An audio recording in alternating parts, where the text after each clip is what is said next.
windswept evening in late October, Eleanor took shelter in the old house at the end of Ashford Lane. The locals always whispered about it, claiming the place was cursed. Its windows were black with grime, and ivy crept like withered fingers along its stone walls. Inside, her footsteps echoed in the hollow rooms. A sudden chill crawled across her skin, though no windows were open. In the silence, a faint tapping began upstairs, rhythmic and deliberate, like someone knocking from inside the walls. Summoning her courage, Eleanor climbed the creaking staircase. The air grew heavy, and a low murmur seemed to hum through the floorboards. At the top, she saw a door ajar, swaying slightly, though the air was still. She pushed it open. The room was empty, save for a cracked mirror propped against the far wall. In its reflection, she saw herself, and behind her, a shadowy figure with hollow eyes and a gaping mouth. She spun around. Nothing. But when she turned back to the mirror, the figure was closer. The last thing Eleanor ever heard was the sound of the door slamming shut and the mirror shattering on its own. To this day, the house on Ashford Lane stands empty. Yet at night, locals swear they can hear the faint sound of tapping from upstairs, counting down for the next visitor.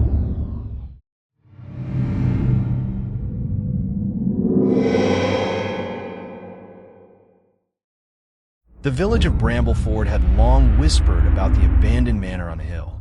No one had lived there for decades, not since the Marwick family vanished one foggy November night. On a dare, Evelyn and her two friends decided to explore the house. The iron gates groaned open, protesting against the intrusion. Moonlight barely pierced the thick mist as they approached the front door. It was already ajar. Inside, the air was cold and thick with the scent of mold. The walls were lined with portraits of the Marwicks. All painted in the same year, they disappeared. Oddly, the eyes in every painting seemed to follow them.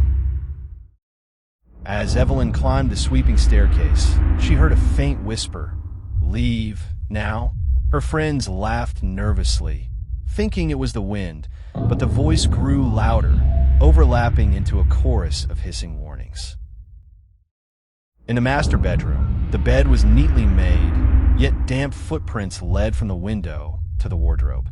Evelyn's hand trembled as she pulled the wardrobe door open. Empty, but behind her, the door slammed shut.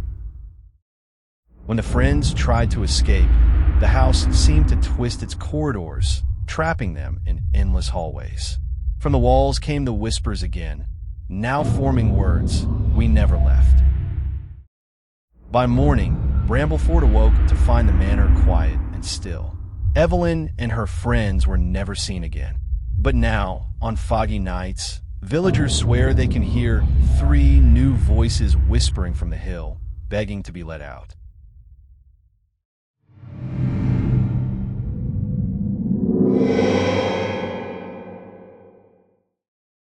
Maeve had heard the stories all her life. How Blackwood Hollow swallowed the light after sunset, how travelers vanished, and how sometimes a lantern was seen swinging in the trees, beckoning strangers into the mist. She had never believed them. Not until the evening, she followed a shortcut through the hollow on her way back from the village. The path was choked with fog, and the air was heavy with the smell of damp earth and rotting leaves. That was when she saw it, a single lantern, swinging gently from an unseen hand. Its glow was soft and golden, cutting through the fog like a pulse in the dark. She called out, but no one replied. Compelled by a mix of curiosity and unease, she followed the light deeper into the trees. The forest seemed to close around her, and the air grew colder.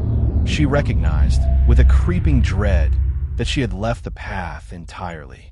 The lantern stopped ahead, motionless now.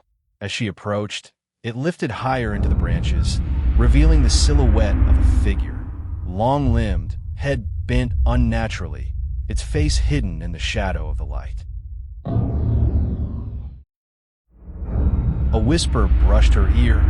"Take the lantern and be seen," she ran. When she stumbled out of the hollow, hours seemed to have passed, though her watch showed only minutes. The next day, the village awoke to the news of another disappearance, a hiker who had ventured into Blackwood Hollow.